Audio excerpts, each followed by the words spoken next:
Welcome back to the Malt Belly YouTube channel. It's March, and that can only mean one thing. We're back to brewing our seasonal beers.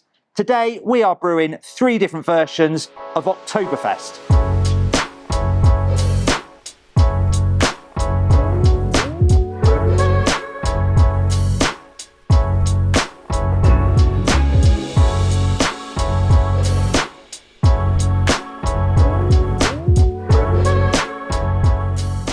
Now, Martin, when we talk about Oktoberfest, what springs to mind? James, a couple of things come to mind for me. Being at that festival in Munich, which is absolutely amazing, drinking mass of lager, but it's not just lager, it's a deeper, more roasty, more malty lager.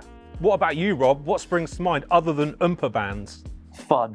I want big beer, drunk in large quantities, quaffable, crisp, but most of all, I want malt. What about you, James? Well, other than Lederhosen, I do think about, like you've said, those big malty flavours, but in a beer that's really crushable, that the bitterness is balanced perfectly with the malt, the hop presence isn't overpowering, stuff that you can just drink litre after litre of and really, really enjoy. James, let's delve into a little bit of the history behind the Oktoberfest beer styles. Yeah, so if we talk about the beers themselves rather than Oktoberfest as a festival right now, so in Bavaria, Germany, there used to be a tradition where you couldn't brew beer past St. George's Day, which is in sort of later on in April.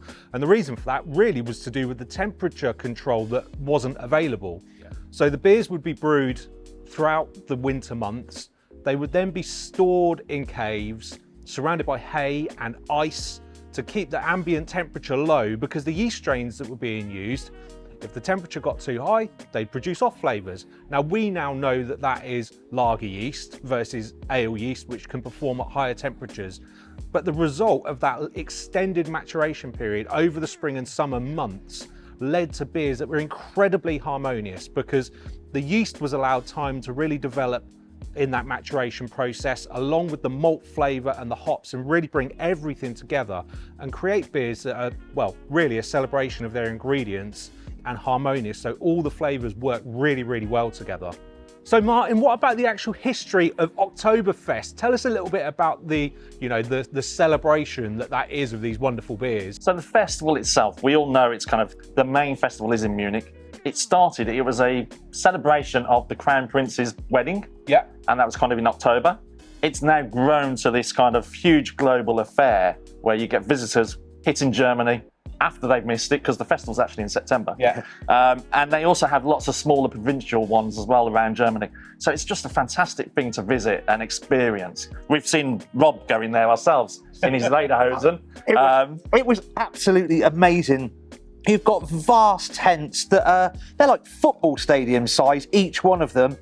I've never been to an event like it. It was just absolutely amazing. And as a beer lover, if you can only go once, it's a must-do event. I mean, you say it's a tent, it's more like a bar. They're like timber frames structures they build. They're huge. I mean, the work and effort that goes into it must take, stretch along a serious amount of time. But wow, what an event.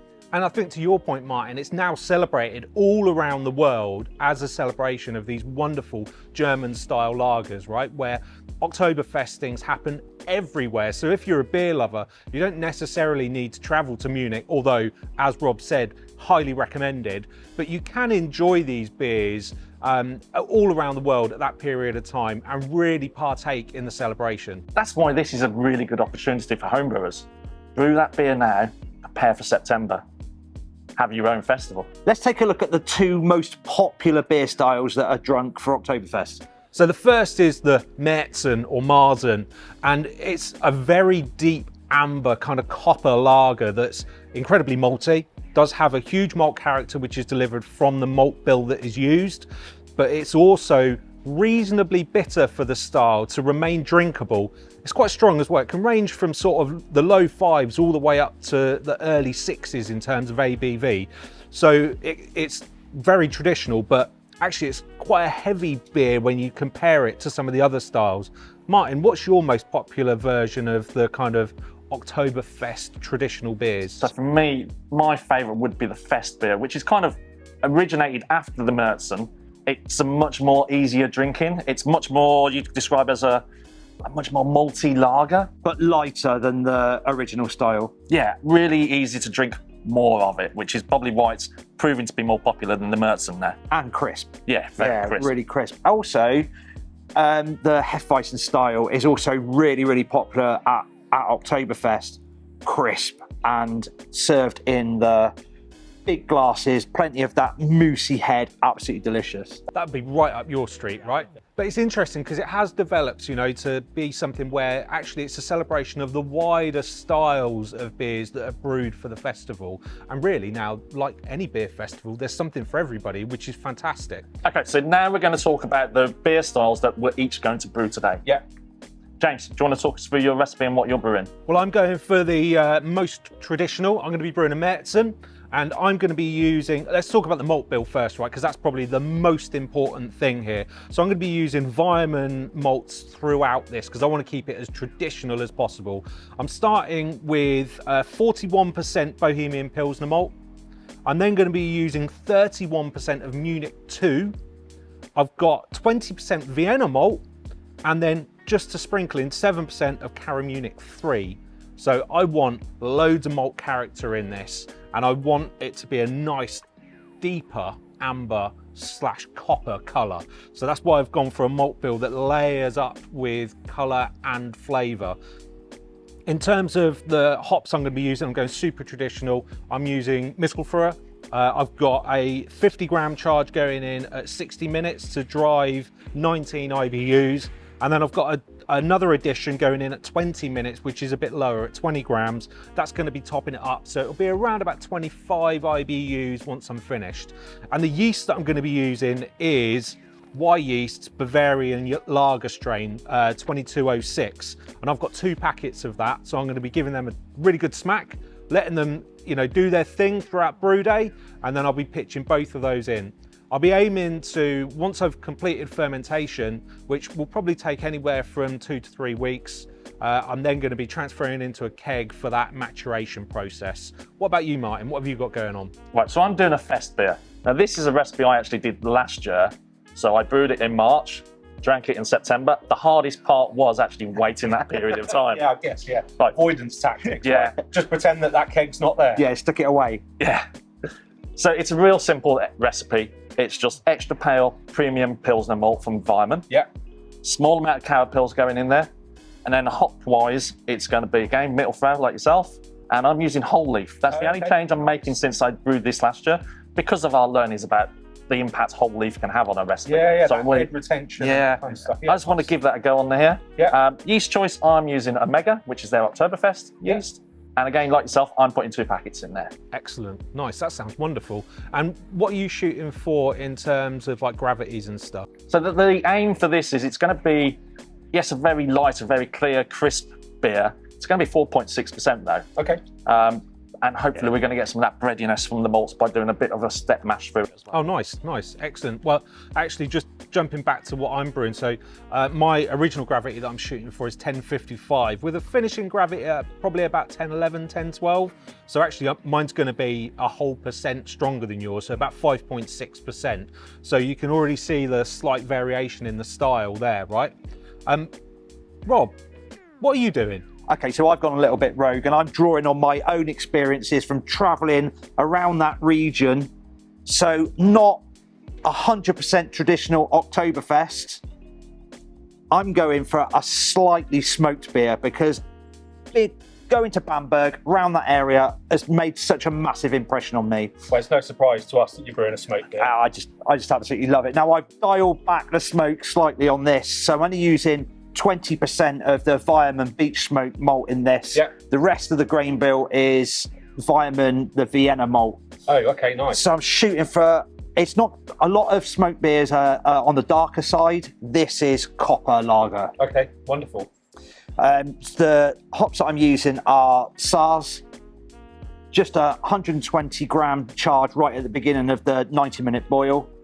And I'm using the White Labs WLP 920 Old Bavarian, so a real traditional yeast. And you've done something, again, a little bit more traditional with that yeast, whereas we've gone for actually just more yeast out of the packet. You've made a starter, haven't you? I built a starter 2 days ago, so that's now fermented out. It's in the fridge. I'll decant off the wort from the top of that and put it in pitch time. What about gravities? What are you aiming for with your numbers? Okay, so I'm shooting for about 1052. So I'm going to end up with a beer that's about 5.2%. Nice. Crisp, clean, given that it's got 20% smoked malt in it.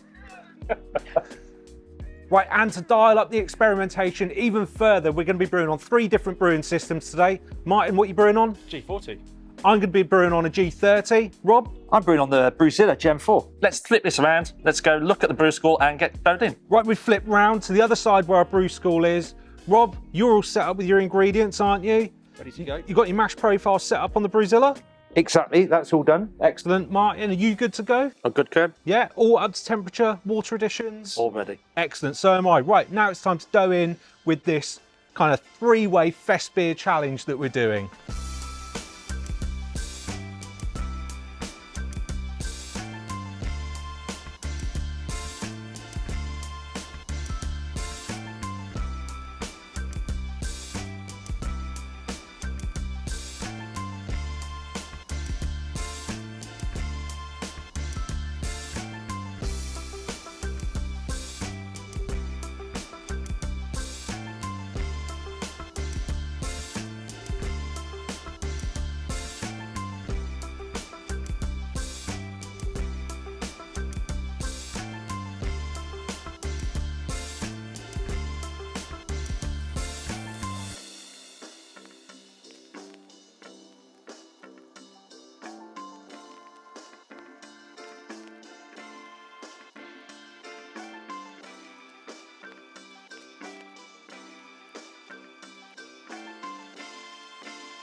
That's it, we have come to the end of our brew day, right? All we've got left to do is transfer our wort into our fermenters, pitch our yeast strains of choice, and then be patient. Rob, how was brewing on the BrewZilla for you?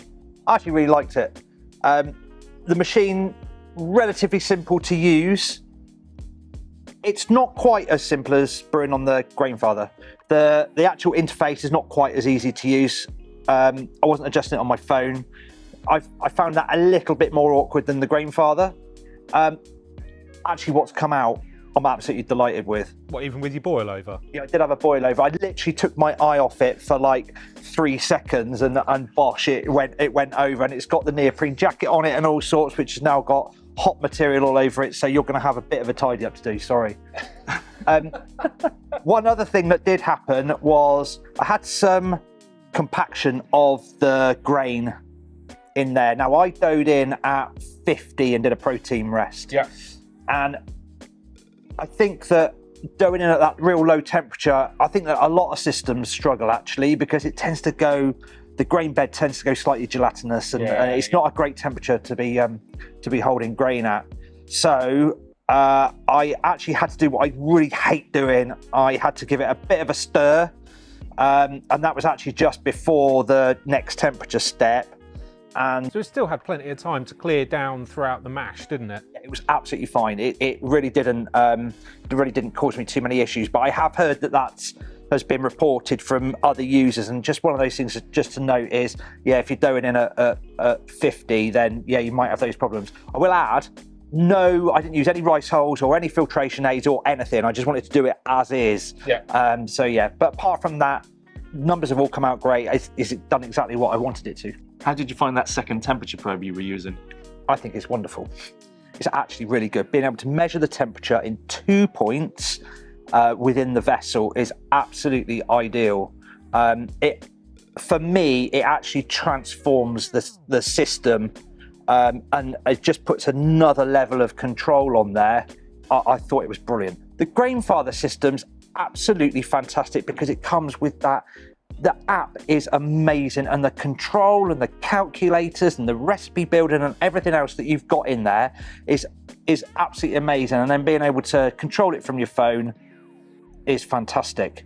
They're at 2 different price points, and it's a case of you pay your money and you choose which one you want to use. I think also though the BrewZilla offers the user offers certain users a deeper level of interaction which they may well want. Yeah, you can really go into fiddling with the PID settings and all sorts on it. Now, that's not going to be for everyone, and I wouldn't suggest that everyone goes ahead and does that, but there are customers out there that they want that level of control, yeah. And with that, with a lot of experimentation, you can do that. I guess if you were coming at it totally fresh, not having had years of using the Grainfather, so you're really used to that system, and you went straight in just on that, you wouldn't be comparing it. You just find it much more easier to use probably, because that's what all you're used to using. Yeah, I think that there's a certain amount of that is the case. I just think that they're 2 systems, and they're compared because they're at the same volume basically as a G30, and you know the comparisons are much wider than that. Yeah. You know, they are 2 separate systems with 2 different platforms that they work on at 2 different price points, and I can really understand why they're at 2 price points. So Martin, you brewed on your G40, which is your kind of go-to brewing machine. How was your brew day? It's not really a lot to report, James. You know, I use a G40 at home. It's my system of choice. Programmed my recipe, did my brew, done. Went and sat back down at your desk? Yeah, that's a different reason I did it. I had some new products I needed to put on the site, so I knew I could get some time sitting at the desk. Nice, but no, didn't run into any problems at all? No, got all my numbers, just about to put it into the fermenter. Cool. Well, I was brewing on a G30, which is what I brew on at home. I'd love to sit here and say that I also had a easy brew day, but I didn't.